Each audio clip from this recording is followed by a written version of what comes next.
شروع اللہ کا نام لے کر جو بڑا مہربان نہایت رحم والا ہے۔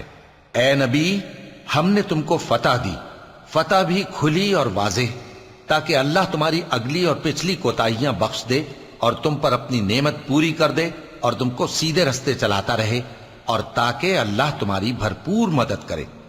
وہی تو ہے جس نے مومنوں کے دلوں پر تسکین نازل فرمائی تاکہ ان کے ایمان کے ساتھ اور ایمان بڑھے، اور آسمانوں اور زمین کے لشکر سب اللہ ہی کے ہیں، اور اللہ جاننے والا ہے، حکمت والا ہے۔ یہ اس لیے کہ وہ مومن مردوں اور مومن عورتوں کو بہشتوں میں جن کے نیچے نہریں بہہ رہی ہیں داخل کرے، وہ اس میں ہمیشہ رہیں گے، اور تاکہ ان سے ان کے گناہوں کو دور کر دے، اور یہ اللہ کے نزدیک بڑی کامیابی ہے۔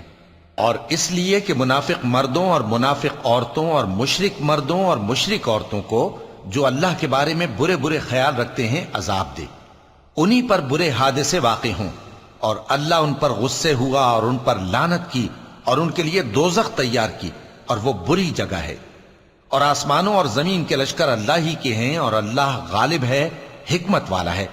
اے نبی، ہم نے تم کو احوال بتانے والا اور خوشخبری سنانے والا اور خبردار کرنے والا بنا کر بھیجا ہے، تاکہ مسلمانوں تم لوگ اللہ پر اور اس کے پیغمبر پر ایمان رکھو اور اس کی مدد کرو اور اس کی تعظیم کرو، اور صبح و شام اس کی تسبیح کرتے رہو۔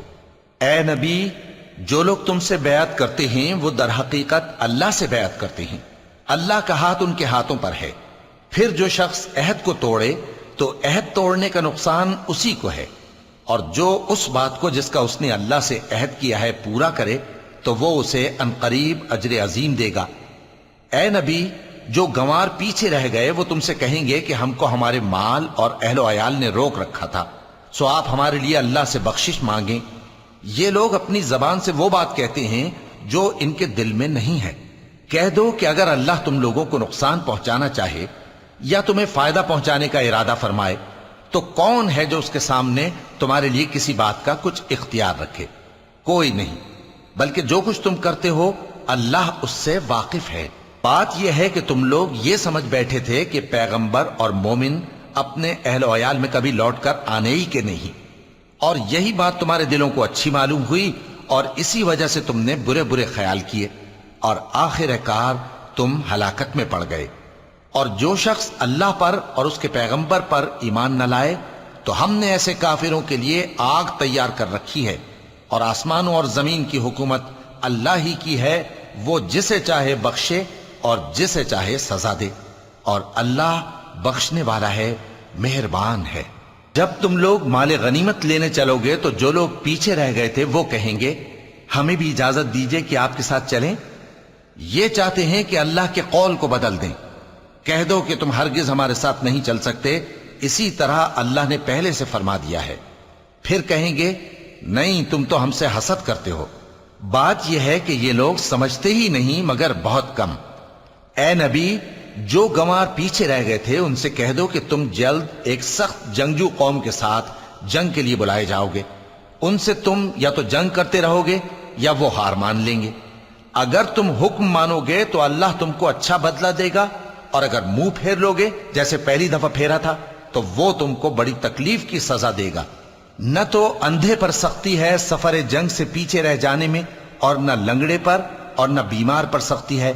اور جو شخص اللہ اور اس کے پیغمبر کے فرمان پر چلے گا اللہ اس کو بہشتوں میں داخل کرے گا جن کے نیچے نہریں بہہ رہی ہیں، اور جو روح گردانی کرے گا وہ اسے دردناک عذاب دے گا۔ اے پیغمبر، جب مومن تم سے اس درخت کے نیچے بیعت کر رہے تھے تو اللہ ان سے خوش ہوا، اور جو صدق و خلوص ان کے دلوں میں تھا وہ اس نے معلوم کر لیا تو ان پر تسکین نازل فرمائی، اور انہیں جلد فتح عنایت کی، اور بہت سی غنیمتیں وہ آئندہ بھی حاصل کریں گے، اور اللہ غالب ہے، حکمت والا ہے۔ اللہ نے تم سے بہت سی غنیمتوں کا وعدہ فرمایا ہے کہ تم ان کو حاصل کرو گے، پھر اس نے یہ غنیمت تمہیں جلدی سے دلوا دی، اور لوگوں کے ہاتھ تم سے روک دیے۔ غرض یہ تھی کہ یہ مومنوں کے لیے اللہ کی قدرت کا نمونہ بن جائے، اور وہ تم کو سیدھے رستے پر چلائے۔ اور کچھ اور غنیمتیں دے گا جن پر تم قدرت نہیں رکھتے، اور وہ اللہ ہی کی قدرت میں ہیں، اور اللہ ہر چیز پر قادر ہے۔ اور اگر تم سے کافر لڑتے تو وہ پیٹ پھیر کر بھاگ جاتے، پھر وہ کسی کو نہ دوست پاتے اور نہ مددگار۔ یہی اللہ کی عادت ہے جو پہلے سے چلی آتی ہے، اور تم اللہ کی عادت میں کبھی تبدیلی نہ پاؤ گے۔ اور وہی تو ہے جس نے تم کو ان کافروں پر فتح یاب کرنے کے بعد سرحد مکہ میں ان کے ہاتھ تم سے اور تمہارے ہاتھ ان سے روک دیے، اور جو کچھ تم کرتے ہو اللہ اس کو دیکھ رہا ہے۔ یہ وہی لوگ ہیں جنہوں نے کفر کیا اور تم کو مسجد حرام سے روک دیا، اور قربانیوں کو بھی کہ اپنی جگہ پہنچنے سے رکی رہیں۔ اور اگر ایسے مسلمان مرد اور مسلمان عورتیں نہ ہوتیں جن کو تم جانتے نہ تھے کہ اگر تم ان کو پامال کر دیتے تو تم کو ان کی طرف سے بے خبری میں نقصان پہنچ جاتا، تو بھی تمہارے ہاتھ فتح رہتی، مگر تاخیر اس لیے ہوئی کہ اللہ اپنی رحمت میں جس کو چاہے داخل کر لے۔ اور اگر دونوں فریق الگ الگ ہو جاتے تو جو ان میں کافر تھے ان کو ہم دکھ دینے والا عذاب دیتے۔ جب کافروں نے اپنے دلوں میں ضد کی، اور ضد بھی جاہلیت کی، تو اللہ نے اپنے پیغمبر اور مومنوں پر اپنی طرف سے تسکین نازل فرمائی اور ان کو پرہیزگاری کی بات پر قائم رکھا، اور وہ اسی کے مستحق اور اہل تھے، اور اللہ ہر چیز سے خبردار ہے۔ بے شک اللہ نے اپنے پیغمبر کو سچا اور صحیح خواب دکھایا تھا کہ تم انشاءاللہ مسجد حرام میں اپنے سر منڈوا کر یا اپنے بال ترشوا کر امن و امان سے داخل ہوگے اور کسی طرح کا خوف نہ کرو گے۔ جو بات تم نہیں جانتے تھے اللہ کو معلوم تھی، سو اس نے اس سے پہلے ہی جلد ایک فتح عطا فرمائی۔ وہی تو ہے جس نے اپنے پیغمبر کو ہدایت کی کتاب اور دین حق دے کر بھیجا تاکہ اس کو تمام دینوں پر غالب کرے، اور حق ثابت کرنے کے لیے اللہ ہی کافی ہے۔ محمد صلی اللہ علیہ وآلہ وسلم اللہ کے پیغمبر ہیں، اور جو لوگ ان کے ساتھ ہیں وہ کافروں کے مقابلے میں تو سخت ہیں اور آپس میں رحم دل۔ اے دیکھنے والے، تو ان کو دیکھتا ہے کہ اللہ کے آگے جھکے ہوئے سر بسجود ہیں اور اللہ کا فضل اور اس کی خوشنودی طلب کر رہے ہیں۔ کثرت سجود کے اثر سے ان کی پیشانیوں پر نشان پڑے ہوئے ہیں۔